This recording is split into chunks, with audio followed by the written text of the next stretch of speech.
we didn't measure mistakes, we measured mistake risk by these questions. There seemed to be slightly directionally higher risk, but we didn't have hundreds of people in that own segment to be able to validate. But it makes sense. When you're starting, you want to make mistakes, by the way. You learn things quickly. Hopefully, if they're preventable, you can prevent them. How can you help us, though, continue to help you? First, please subscribe to the channel. Like us. If you listen to the audio version, leave us a 5-star review wherever you can. If you see our posts, please share those posts, share the content, and link back to our law firm website, which helps us to continue our SEO marketing and grow our firm and help small business owners. All right, everyone. Welcome to another episode of the Accidental Entrepreneur Podcast. I'm Mitch Beinecke, your host. This is 2026, and I'm talking to Bill this morning, and this, I realized, is our first episode of 2026. We had a cancellation last week, no recordings on the 2nd. So, Bill, I'm happy to have you as our first guest. If you are listening to us on your favorite directory, and you can leave us a review, leave us a 5-star review so we can keep connecting with people. If you're watching this on YouTube, because we're really shifting more over to the video platform these days, please like us, subscribe to the channel, so we can keep connecting with guys like Bill, who are going to tell his story, share his knowledge, and just like we say, help you get a better hold of your business. So remember that these episodes are for information and entertainment purposes only. It's not a guarantee of success or to be construed as advice of any kind. You should always talk to local professionals, licensed individuals when making decisions. Don't take what we're talking about as advice for you. So enough with my legal disclaimers. Bill, thanks for coming on the show. Happy to be here, Mitch. Thanks. I appreciate it. So maybe we can get into your background. By the way, I forgot, what part of the country are you in? In Delaware, northern Delaware, near Wilmington. So we're both East Coast guys. Yeah. Good. So maybe you want to go back, and I know we both have entrepreneurial stories, and tell me about your background in business, how you got started, what you did, and then we can move up to second half, what you're doing now, advice. Yeah, happy to. I'll begin. I was born, my name is William Holsten, but friends and family call me Bill. You'll find me on LinkedIn and on my website with the William name. Got it. Get back to that later, no problem. Okay, we'll put it in the show notes too. Yeah, I have become and am today what I call a business mistake prevention specialist. And that is somebody who's really an expert at making mistakes and finding ways and advising people, especially small businesses and entrepreneurs, how not to make them. Right. In the last 6 months, I've discovered there's not only art, there's some science to this, and I'll get into that. But Good. My background, I spent 38 years in marketing and then innovation at Bayer Consumer Health, the company that makes Bayer aspirin and Aleve and a whole bunch of consumer health medicines. Yeah. In my marketing role, I was a brand manager.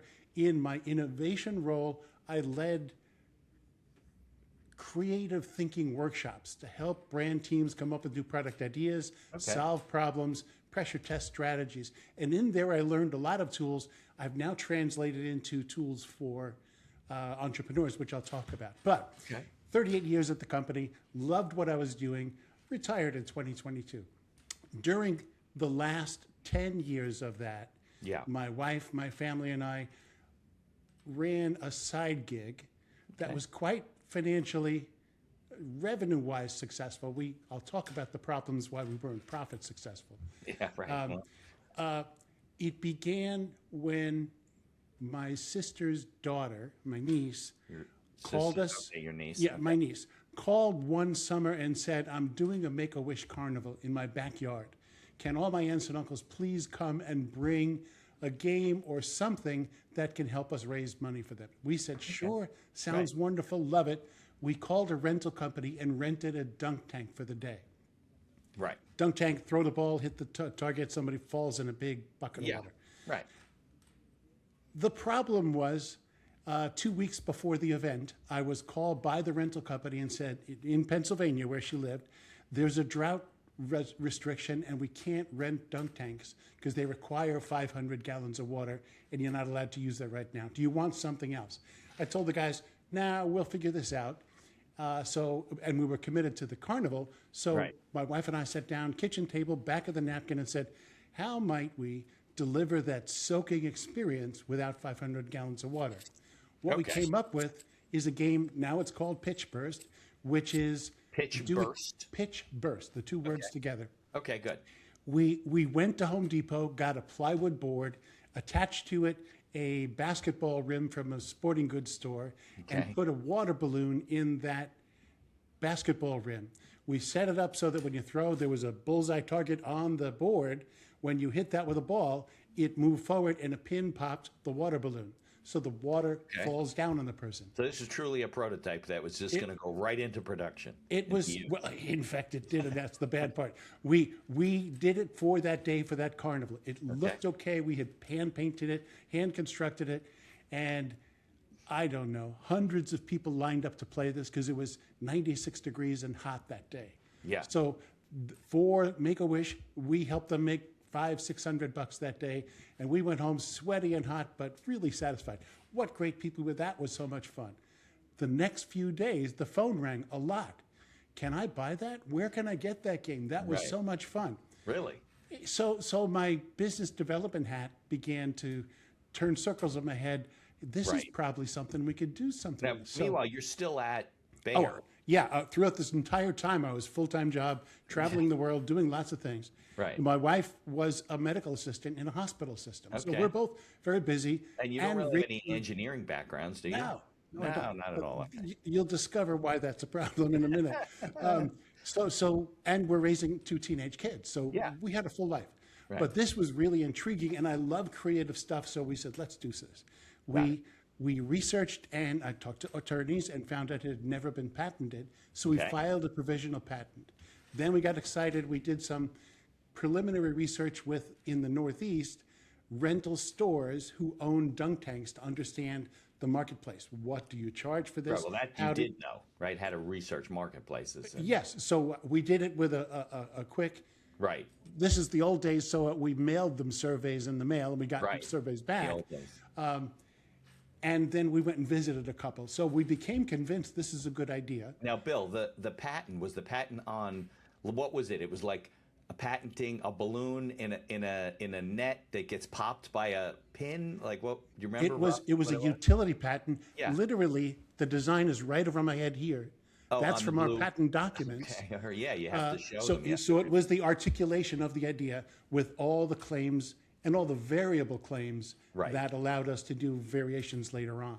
Got it. Okay. So the patent was pending, gave us confidence to then write a business plan, apply with a bank for a loan, which allowed us to you're going then all in with this thing. We're going all in. Everything.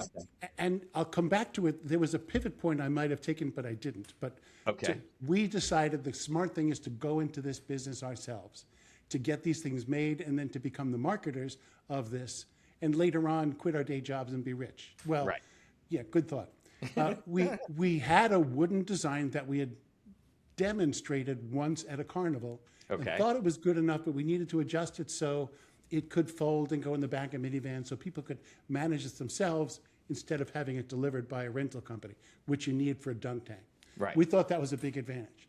Okay. So with our $100,000 SBA guaranteed loan, we invested in 2 things: making 100 of these units. Okay. And these were like portable, direct to consumer. People could like keep it in their garage and take it out when they're using it, or was it for rental companies? This is business to business. This is we were selling them to rental companies who used it in their rental fleet. Got it. Okay. All right. So we produced 100 of these units. We had a wood shop make 100 of them, put them all together. We found out a way to make it foldable with a piano hinge, but that was one of the ways to adapt from our original design. But otherwise, it was pretty much plywood, what we had. You're talking painted. Plywood. Okay. Yes, and a big adhesive sticker with the Pitch Burst name on it.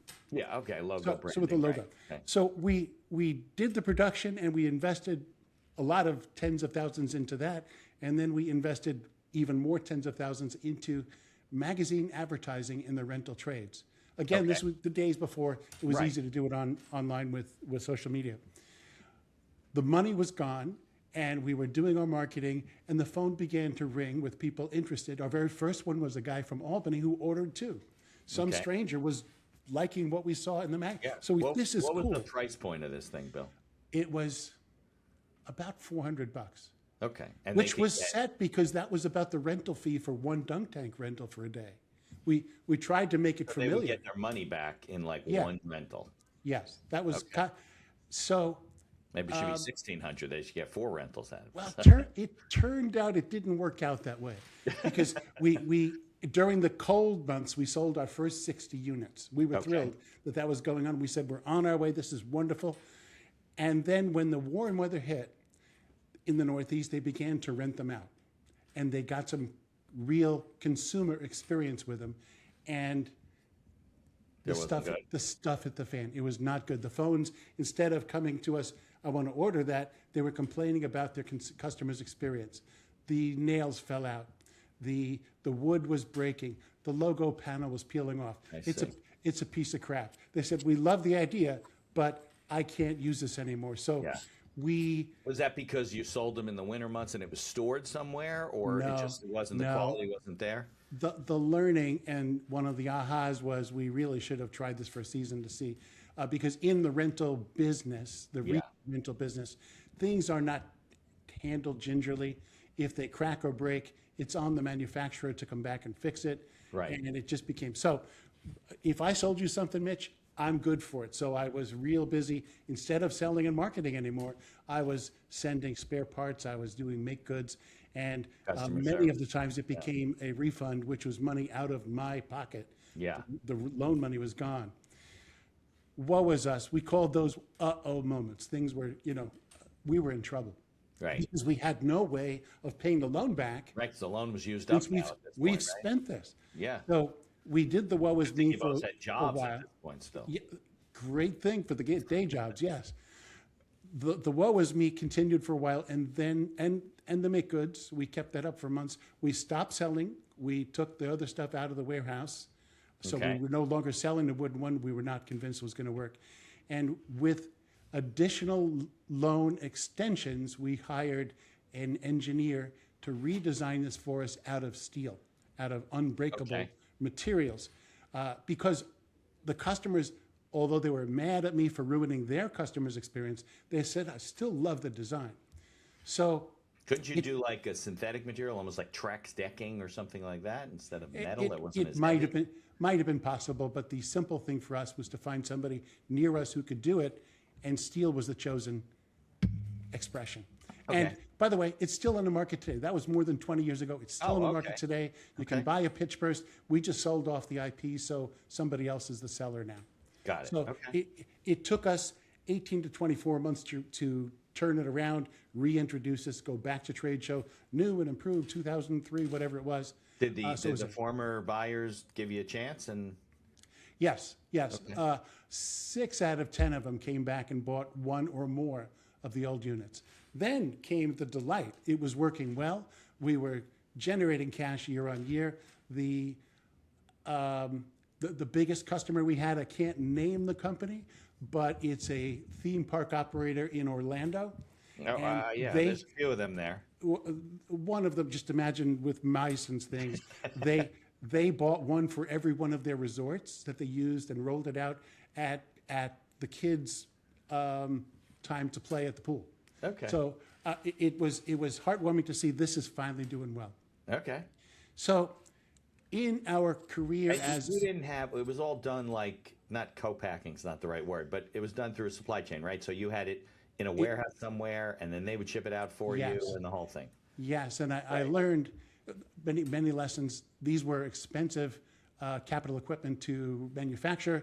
I had to make them at scale in order to bring the price into rental store affordability and then consumer rental ability. Right, you're not making 10,000 units at once, so we did them in the hundreds because I couldn't afford more. Right. We couldn't afford to have it made in Asia or something where it would have been cheaper.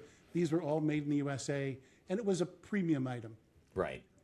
So the profit, okay. Do you remember, in the early days, you were selling for 400? You remember roughly what your profit margin was on those things? It was about 25%.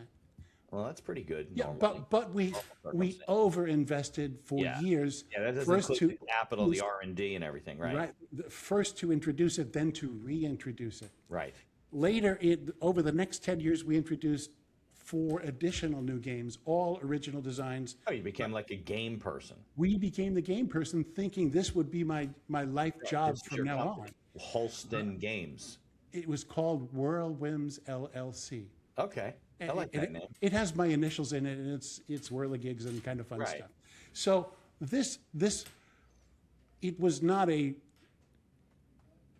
because of the debt we incurred to start and the debt we incurred to do the corrections, we were playing catch up for 10 years. Yeah. And our business model was we need something new to get their attention because they get bored with the old stuff. So we were continuing to invest in R&D, magazine advertising, and doing this. So it was. Yes. You're always chasing yesterday's idea to keep people on the. Yeah. We came up with really cool ideas. They loved them. We learned our lesson on durability on the first one, but there were still tweaks and things to figure out, hiccups as we went along. Right. But we never really did catch up to the debt. You were in the hole too much. We were in the hole deep. Yeah. Great experience, but in the process, we learned how to make mistakes. Right. we learned big ones, and we learned resilience to survive that and keep your customer, your reputation with your customers solid. Let them know you got them even if something goes wrong. But to a person, they loved the creativity of what we did. At times, they didn't like the executions of what we did. I think the invention world, and I've had several inventors on the show. I've had the president of I think it's the National Inventors Association, NIA, and you do have to be resilient because you develop what you think is great, you prototype it, you test it, whatever. But when it really gets out in the marketplace, things happen you couldn't even contemplate. How they use it, where they store it, what they do, all kinds of crazy. So these lessons are now in my head, in my heart, in my family. When I said I've got to tell this story somehow. So when I retired in 2022, I do two things. I joined SCORE so I can be a business advisor to small businesses. Love SCORE. Still doing that. Right. But I also said I'm going to write a book about this story, about these types of dumb mistakes, all of which were preventable. Right. And then give a toolkit of 10 tools how not to do these. So some of those tools. Well, they were preventable, Bill, if you knew that they were, if you were made aware of them. Well, yes. And some of the tools help you become aware of it. Yeah. One of them that I have in the book, by the way, the book is here. It's called Uh-Oh. Yep. We'll put a link in the show notes. Uh-oh. Uh-oh is not a popular term, but it's what we went through. Some of the tools include test and learn. Try to segment your entire consumer experience and take one at a time with duct tape and quick models. See how real people use it. Test, right? Yeah. So we had done with the Pittsburghs game, the backyard, full day. It didn't break. It was fantastic. So we had high confidence it would work, but we might have learned test and learn, put it in a rental store for a couple of months. Right. And see how it goes. Yeah, you got to test. When we sold that business, and we had a different game underway that was not so durable, the new guy re-engineered it and was about to put it out. I saw his prototype in his factory, and I said, "Are you going to sell that right away?" Sold the IP to? The guy I sold the IP to. Okay. Water Wars in Minnesota, by the way. Okay.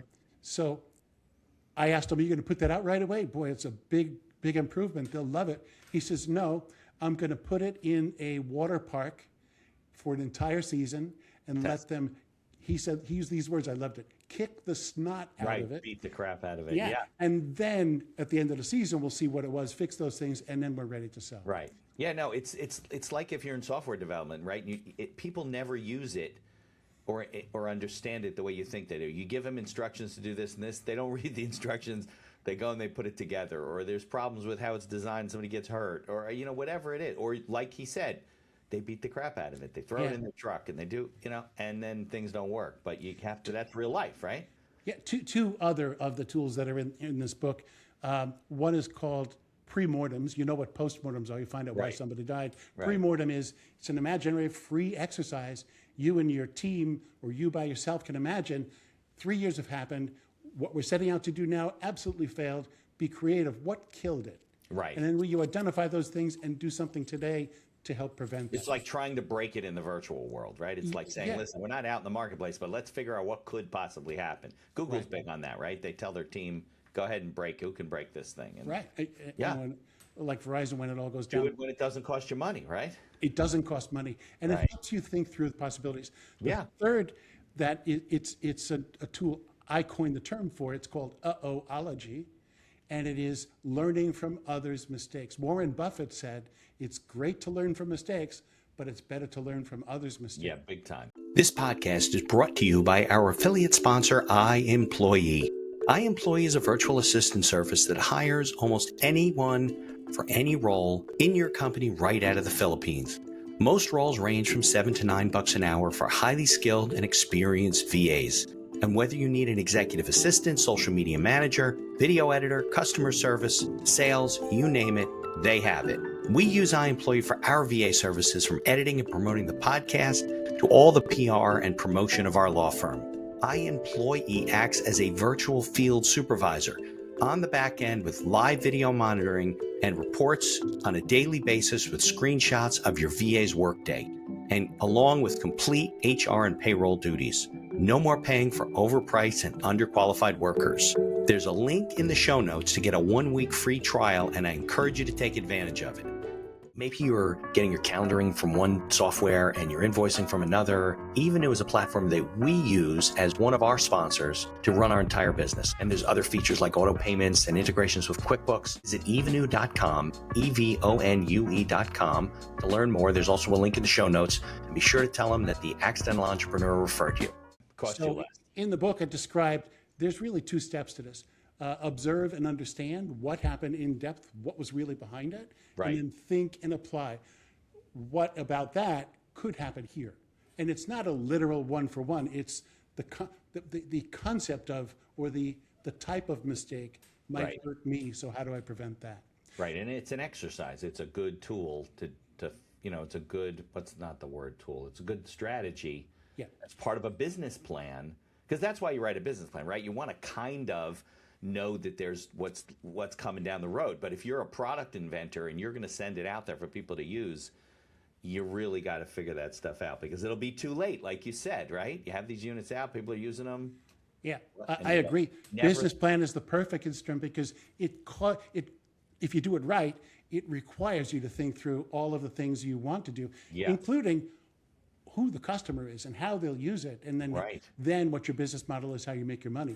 Right. Many people I see in mentoring them directly, they haven't even thought of a business plan. They knew what their invention was and want to run with it. Oh, So they're in love with whatever it is. Yeah. They're taking off. They're ordering 10,000 units in their garage. They're sending Right. them out. It's kind of like what you did. It wasn't. I know 10,000 the experience, right?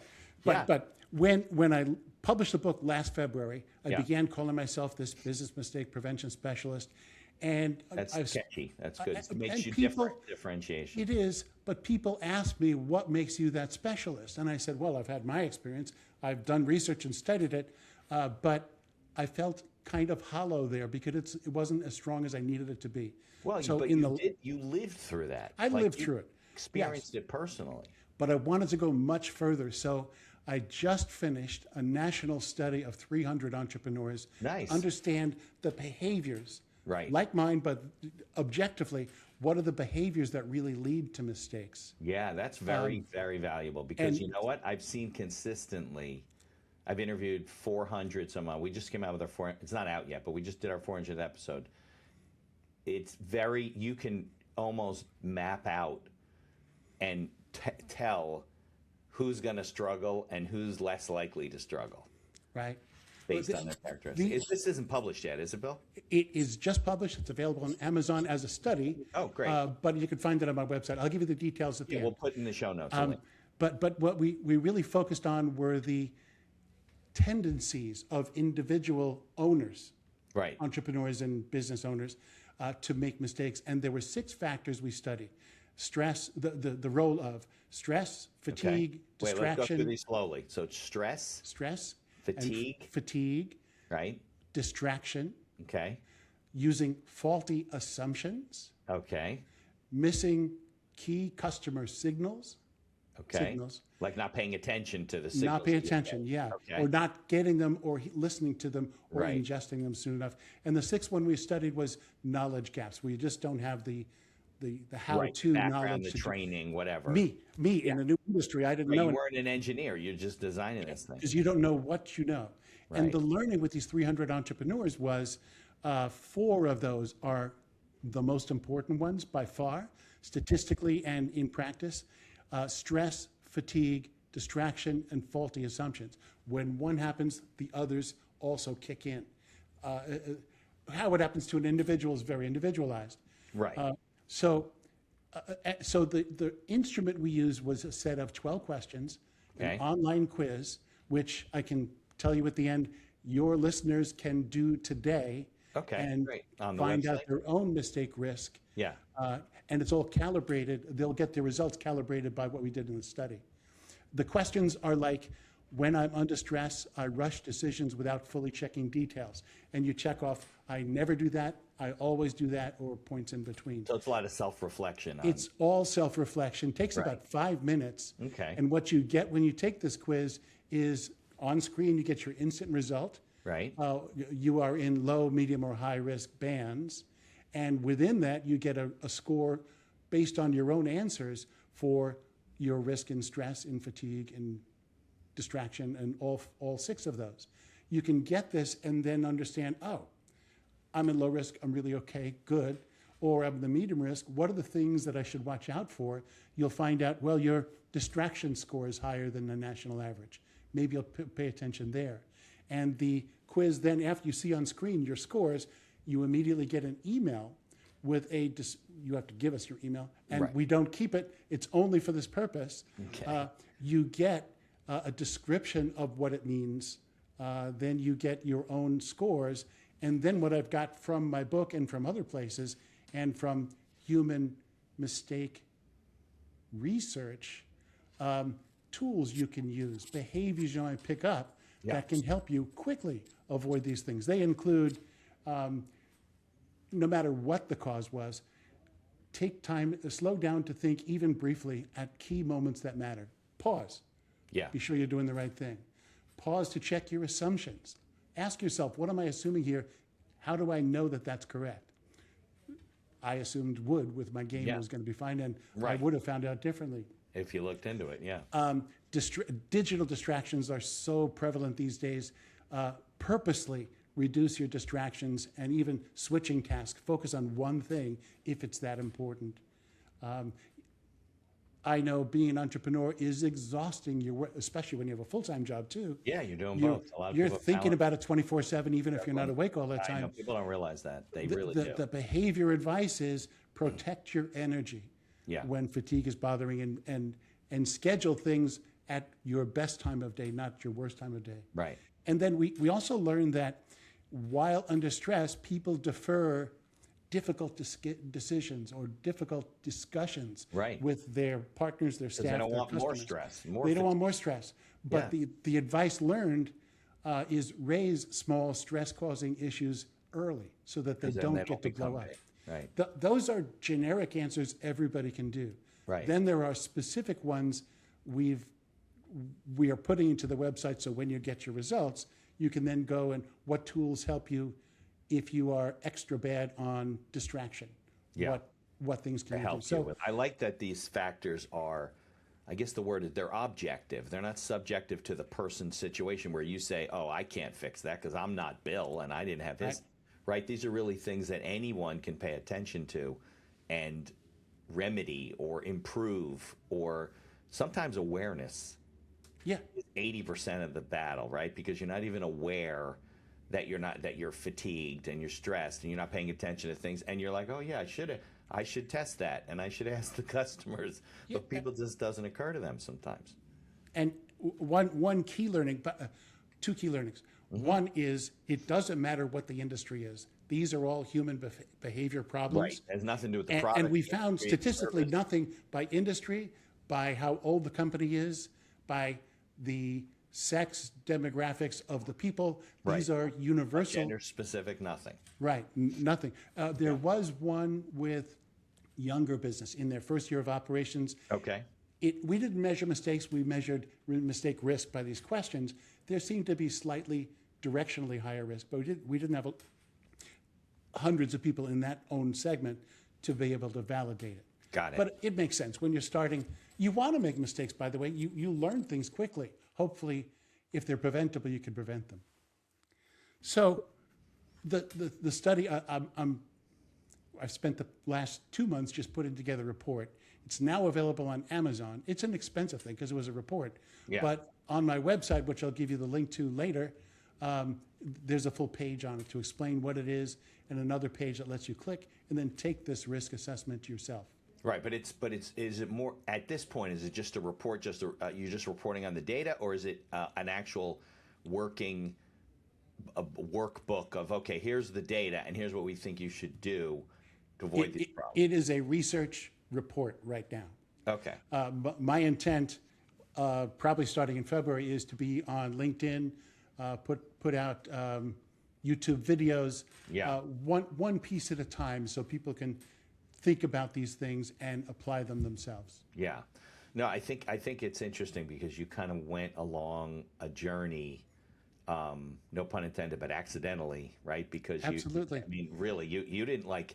You and your wife said, we got to invent a game. No, your niece came to you and said, "Will you do this?" You're like, "All right," and you went to rent this and just found out you couldn't do it, and then you're resourceful, and creative. It sounds like, because that's what you do. So the engineering side of it is one thing, but really the creativity. So then you went down this road, and like a lot of entrepreneurs, learned to a certain extent the hard way.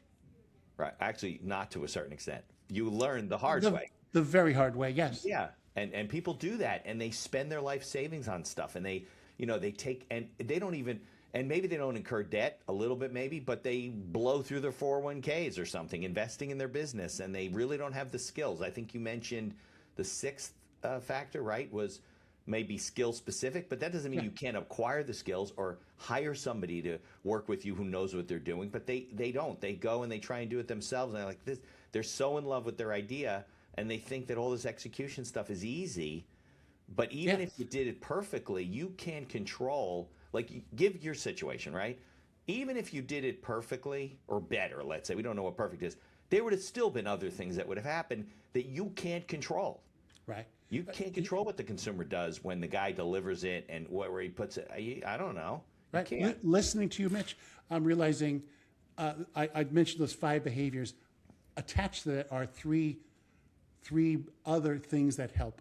Okay. And they're very important. One is self-awareness. Be aware of your own tendencies. Big time. And that's what this quiz can do for Yes. anybody.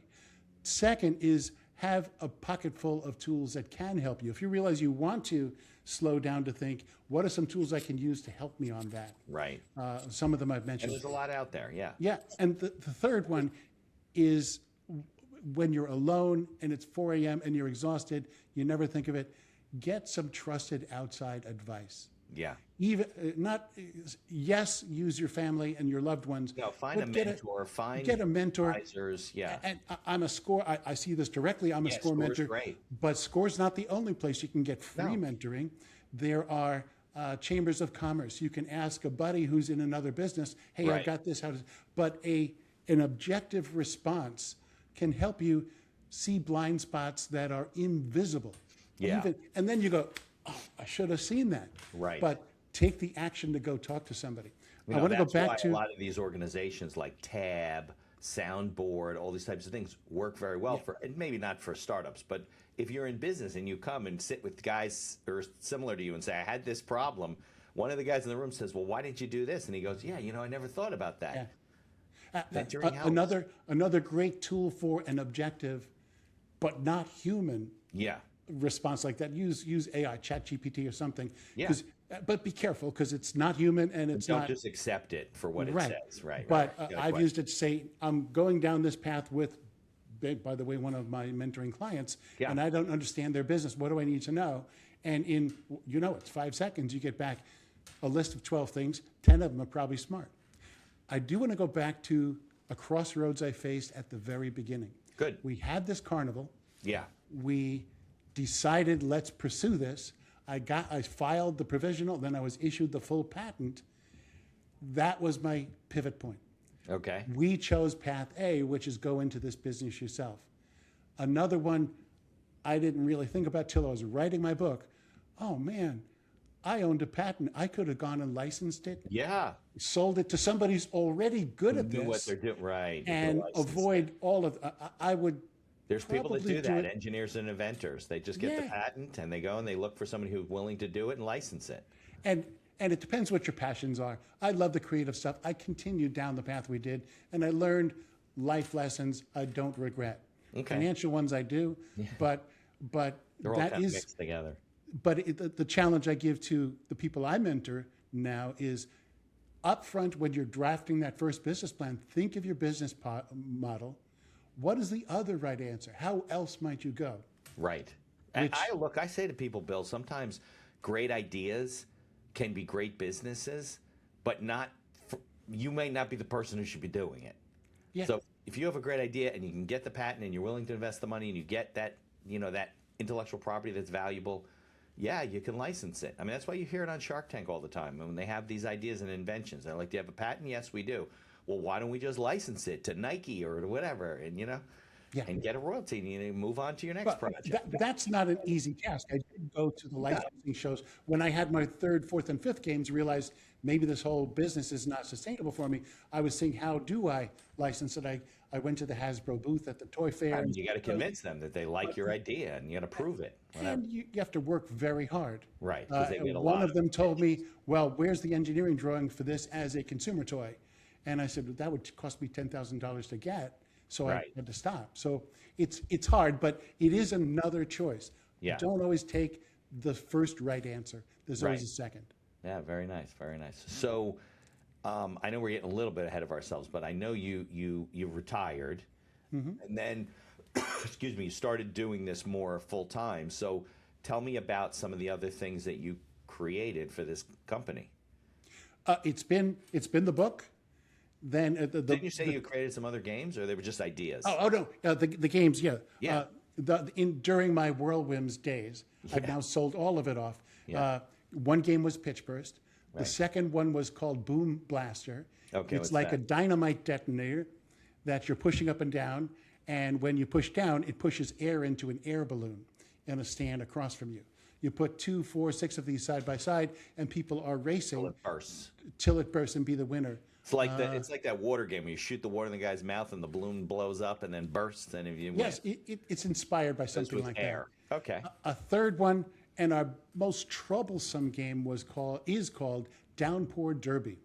We kind of put both together and put two people facing each other. Each one has a water pump, and over their head a bucket, and you're trying to spin your water pump fastest so the other guy's bucket spills on them before you get wet. So again, we did it in principle. We did it with a metal manufacturer, and we demonstrated this is possible. And shame on me, I went ahead based on an artist's drawing, sold 100 units, made 100 units, shipped 100 units. So you like pre-sold the units, then We pre-sold them. People at a glance saw this was so cool. It's this one behind me, but it's hard to see.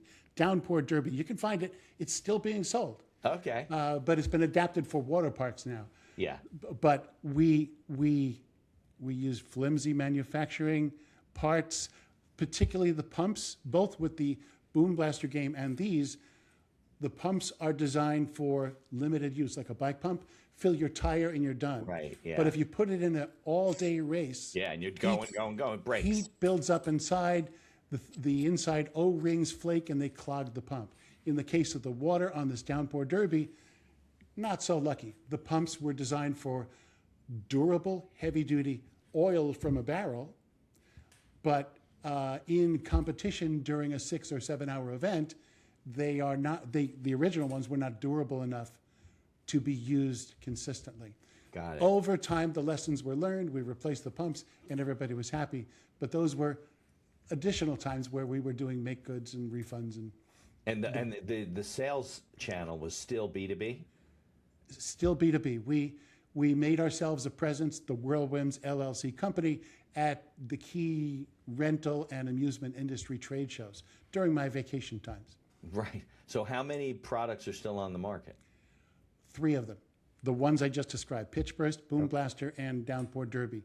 The other 2 really didn't succeed when they went out in the first place, and by then we were exiting. I had health issues. I had heart surgery in 2009, and while recovering, I had to say to myself, well, I'm still working full-time traveling the world with the job I love. You were at work still then. You hadn't And I'm retired. trying to Yeah. catch up from the debt on this other one. decided then and there on the hospital bed, I need to find a way to get out. We found a great partner. They partnered with us for marketing for a few years, and then they bought out the IP.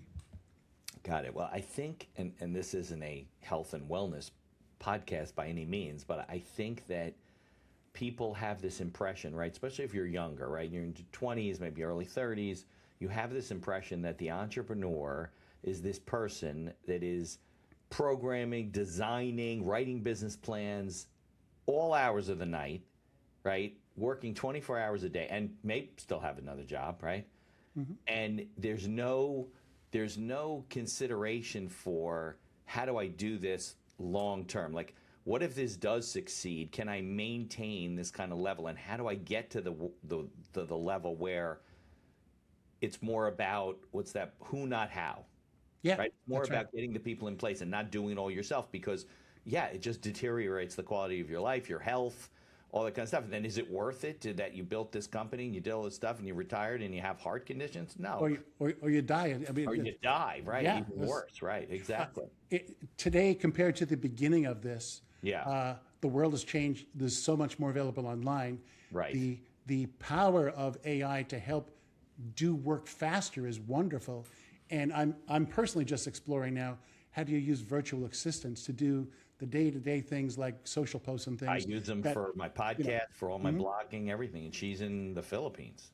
Yeah, because during my early days, Yeah. I was working full-time. I couldn't even keep up with the sales leads I was getting. I would go Right. out at my lunchtime to my local library, log onto their computer, yeah. and see what queries had come in my car, try to call customers. That was not sustainable, so I nuts. hired one of the old-fashioned telephone answering companies. Yeah. They would take my messages and turn them into an email, so when I got home, I Right. could fulfill orders and respond to complaints and things. Yeah. It wore me out. No surprise I had heart problems. Yeah. Well, The stress. Stress does that to everybody. Yeah. I think that you're right. Nowadays, there's so many people who are in business for themselves and so many entrepreneurs, but the rapid growth of technology and AI and virtual this and virtual that makes it a lot easier for the entrepreneur to do things that only large corporations can do. You and I can now market and connect with people and promote our services a lot less expensively, much more affordably than we could before. We don't have to buy billboards and things like that. At the same token, I think to a certain extent it can raise your level of stress because it becomes all encompassing in your life. It's a big part. You're sitting there, you got your virtual assistant, they answer the phones, they send you the emails now, and you're back and forth and respond, especially if you have a job. I think if you're really going to be serious about starting a company and it's slowly going in the right direction and they get advice from people like you and become aware of the path they need to go down, part of the plan is how do I get out of my work job and switch to doing this and be able to pay my bills and still have quality of life and health and things like that, if that's what they want to do. I would recommend do a business plan for that. Right. The transition itself is the business thing you have to think through. Yeah. And getting it on paper or on a screen is the easiest way to make it real. Right. And then do the pre-mortem kind of thing. What could go wrong, and then understand how that influences what steps you take now. Right, exactly. And look, there are people that are inventors and they want to invent things. So fine, they can invent them, get patents, license whatever it is.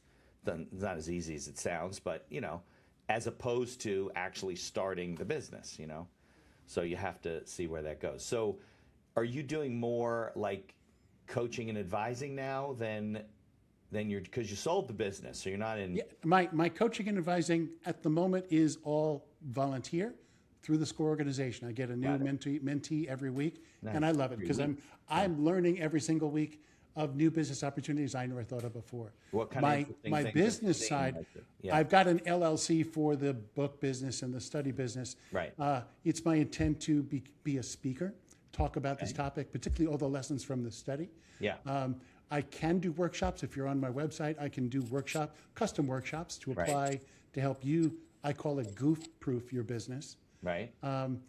I, in the future, will have online courses, probably, definitely for entrepreneurs, but maybe for coaches who are working with people on the topic of mistake avoidance. Yeah. But I am not yet consulting directly for clients other than the volunteer work. Got I it. feel strongly about the volunteer Yeah, give back because I give was back. given a lot in my life. Right. Now, so at SCORE, what are the kind of things that you're helping people with? Mainly it's business plan and the pre-launch or early launch thinking through. Yeah. They everybody's individual. So somebody wanted to buy $1 million worth of rafts and do industrial construction stuff, and somebody else invented a little thing for knitting and wants to market it. So it's the full range. Right. The advice types are consistent in that they are, let's see a business plan, let's see what your business model is, where does the money come from? Right. Be sure you understand who your customers and why your thing is attracted to them and different from competition. So Yeah. it's the basics. Yeah, no, SCORE has some very good tools and templates. And as a matter of fact, I have when I work with, because I'm a business attorney, when I work with, I don't write business plans, but when I'm talking to and advising clients, I often tell them, go to SCORE. It's a good place to start. But if you take any, template for a business plan, it's probably 8 to 10 sections, depending on how detailed you get.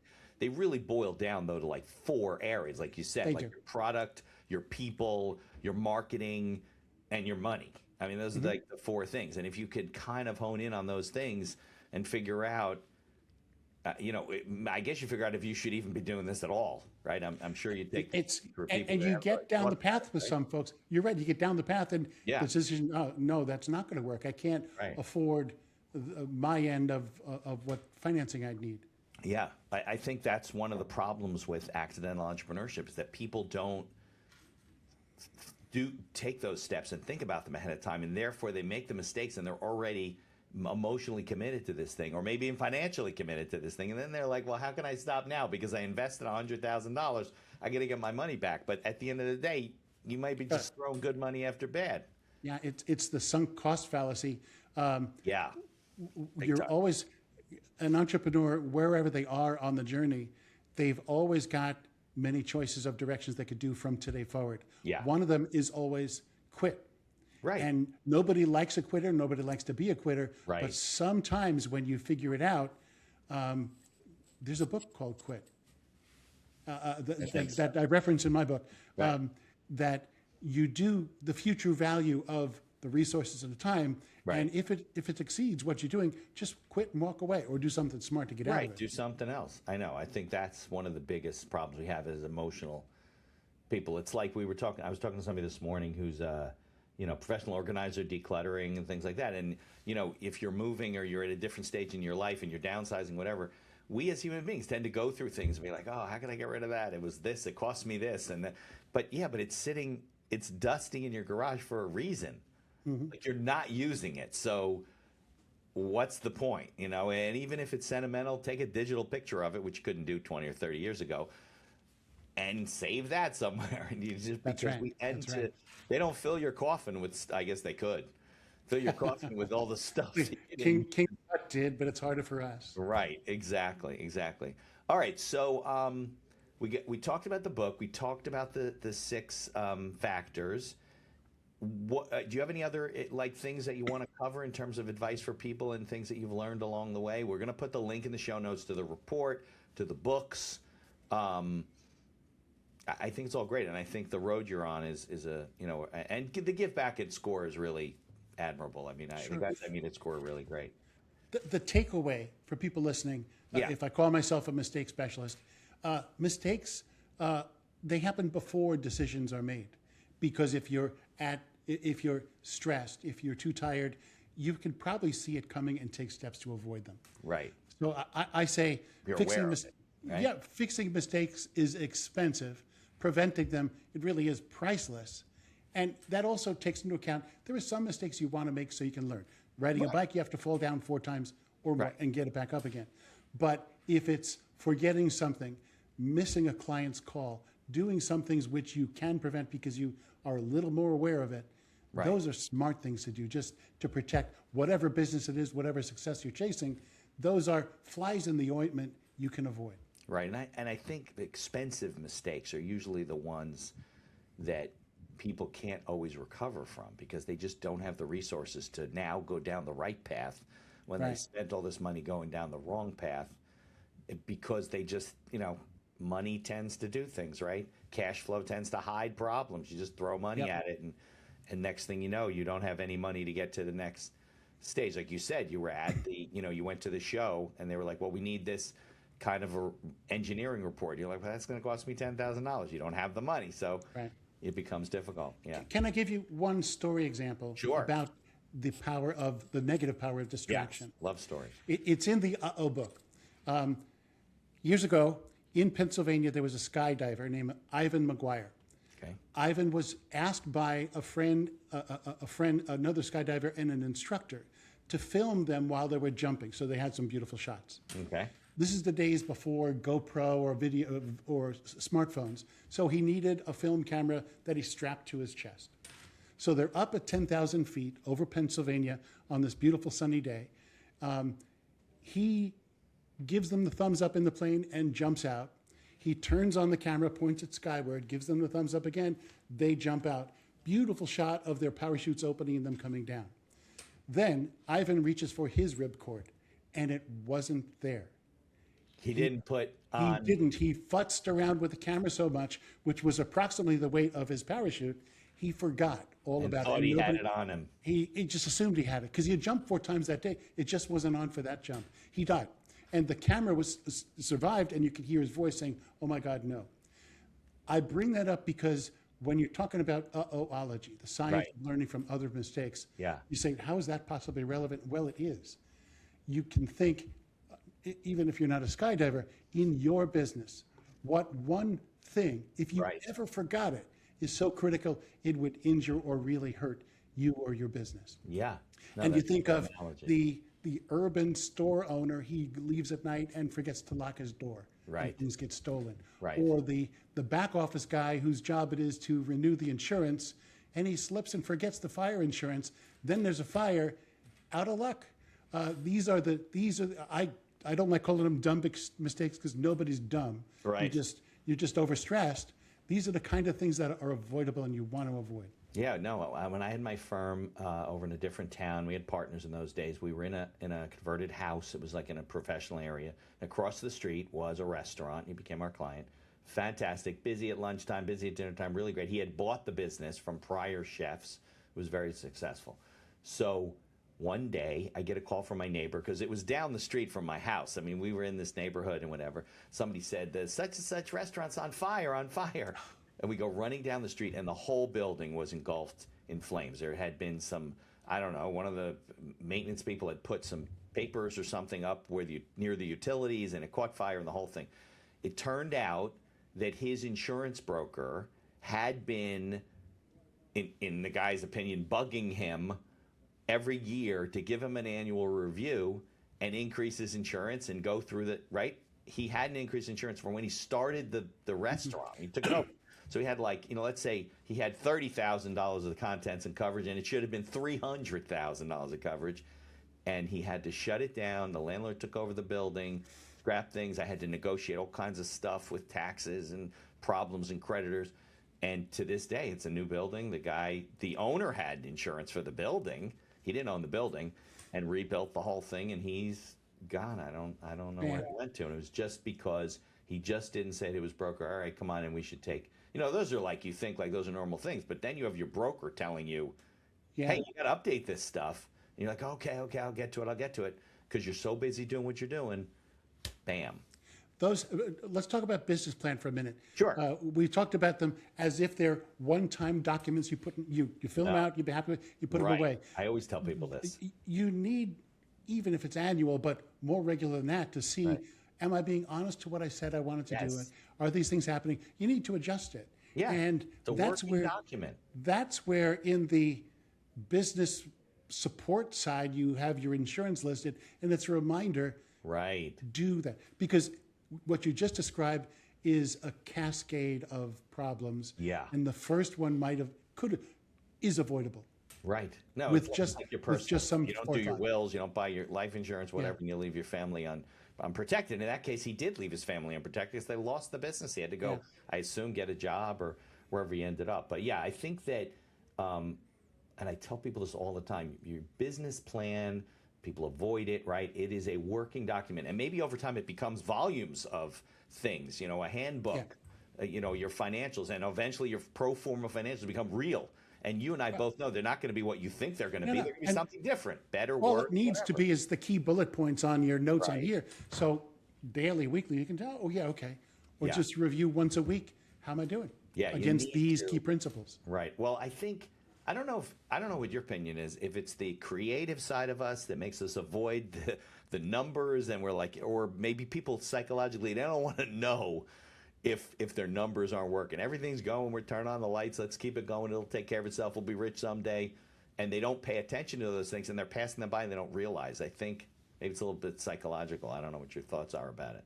I fully agree. Even when I was doing the business, the game business, it was mid-January when I would get busy looking at all my receipts and adding up and seeing what my result for the year was. I was not tracking it as I go. The advice I'm giving in mentees now is at least monthly. Yeah, so it's not piling because you can't adjust if you lost that much. Luckily, we had a good over time. We had a good bank credit line, so we could cover sins. Right. But it's sinful to. That would just fill in. That just levelizes the problem. It's what you said about cash flow, right? Right. You would make decisions. I think and we're getting to the end of the show, but I think during pandemic that happened to a lot of people, right? They had these cash flow businesses that just kept hiding the problem, and then when the world shut down and everything stopped, and they realized that they didn't have any profit. It was just cash flow. All right, so you said the best way to find you is on LinkedIn, your website. We'll put all the links in the show notes. The key one to remember, especially if you want to assess your own risk, is the URL for the quiz, which is mistakeriskquiz.com. Okay, and we'll put that's a page on my website, so there you'll find all the rest of me, the book, the oology, and things like that. Any time frame on the book from the report that you did, from the study? It's on Amazon now. No, but I mean, you said you might turn it into a bigger book. It deserves a workbook, so somebody could use it. No, I don't have a time frame. It's not early 2026, I'm sure. Right, okay. All right, Bill, I can't thank you enough for coming on the show, sharing your thoughts and your experiences. And, like I said, it is consistent, and I'm sure you see that as a SCORE volunteer, what makes people unsuccessful and struggle, and what makes it easier on people and increases their chances of success. So people keep listening to my show, to other shows, meeting people like you, reading your book. They will, look, nobody's guaranteeing anything, and we said that at the beginning. They will improve their chances of success, and that's all we're looking to do, right? Fully agree. All right. Can't thank you enough, Bill. Thanks, Mitch. In addition to being a podcast host, I'm also a small business attorney, mostly providing legal services in New York and New Jersey. With over 3 decades of experience, we can handle most transactional issues. So if you're watching the show and you encounter some sort of legal issue, reach out to us and visit our website, beinhackerlaw.com. Thanks for tuning into the show and for continuing to support us.